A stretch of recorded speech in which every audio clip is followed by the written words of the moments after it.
June 1st, 1989, Las Vegas, Nevada. A 14-year-old girl leaves her house for the walk to school. She cuts through a sandlot, the same way she does every morning. She never arrives. That afternoon, her father calls the school. She was never there. Police find her body in that sandlot. For 32 years, no suspect, no arrest, no answers. Then a Texas lab takes what remains of the only DNA evidence in the case. 15 human cells. Just 15 human cells. And they get a name. The killer had been dead for 26 years. Every case in this channel is real, every disappearance documented, every answer still missing. This is Vanished. Stephanie Isaacson was 14 years old. She grew up in Las Vegas. Not the Vegas of casinos and neon lights, but the quiet suburban neighborhoods on the edge of the city where families lived ordinary lives. She was a student at El Dorado High School. She had a regular route she walked every morning. On June 1st, 1989, she left her house and took that route one last time. She cut through a sandlot on the way to school. It was the last decision she ever made. When Stephanie didn't come home that afternoon, her father called the school. The front office told him something that stopped him cold. Stephanie had never arrived. He called her friends. Nothing. He called the police. Officers found Stephanie's body in that sandlot. The same shortcut she had taken to school. She had been attacked. She had been murdered. She was 14 years old. Investigators processed the crime scene. They collected what evidence they could. They found a small amount of biological material on Stephanie's clothing. In 1989, DNA technology was in its infancy. That sample was carefully preserved. And then, the leads dried up. The case went cold. Days became weeks. Weeks became months. Months became years. For 32 years, Stephanie Isaacson's case sat in a file. Her killer had never been identified. Her family had never had answers.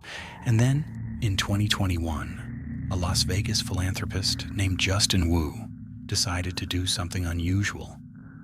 He paid out of his own pocket for a private Texas laboratory called Othram to analyze the evidence. What Othram received was almost nothing. The DNA sample that had been preserved since 1989 had degraded over 3 decades to a quantity that most scientists would have considered unusable.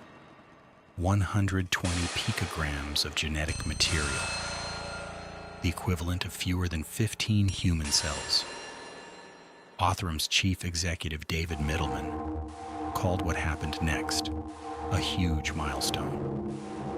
Using genome sequencing technology developed specifically for cold cases, Othram scientists spent 7 months reconstructing a complete genetic profile from those 15 cells. They ran that profile through ancestry databases. They built family trees. They found a distant cousin, and they worked backward to a name: Darren Roy Marchand, a Las Vegas resident, 23 years old at the time of Stephanie's murder. When investigators looked into Marchand's history, what they found made everything darker. 3 years before Stephanie's death, in February 1986, Marchand had been arrested in connection with the murder of 24-year-old Nanette Vanderberg in Las Vegas. That case had been dismissed for lack of evidence. He had walked free. 2 months after Stephanie's murder, he had been discharged from probation for a separate offense involving indecent exposure to 5 women. He had a pattern. He had a history. And he had never faced meaningful consequences for any of it. When investigators compared Marchand's DNA From the Vanderburg case with the DNA recovered from Stephanie's clothing, it was a match. The same man, 2 victims, 2 families destroyed, 0 convictions. But here is what made this case impossible to fully close. Darren Roy Marchand died by suicide in 1995. He was 29 years old. At the time of his death, he was already a married father with 2 young children. He had carried his secret for 6 years. After Stephanie's murder, he would never stand trial. He would never be sentenced. He would never face any of the families whose lives he had destroyed. Stephanie's mother, and who asked not to be named, gave a statement at the Las Vegas Police press conference in July 2021. She said this: "I'm glad they found who murdered my daughter. I never believed the case would be solved. It's good to have some closure, but there is no justice for Stephanie at all. We will never have complete closure, because nothing will ever bring my daughter back." Stephanie Isaacson was 14 years old. She was walking to school on a June morning in Las Vegas. It took 32 years and 15 human cells to find her killer. And her killer was already gone.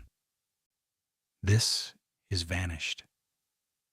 And some people deserved so much more than a name on a press release. Some cases never leave you. Subscribe to Vanished.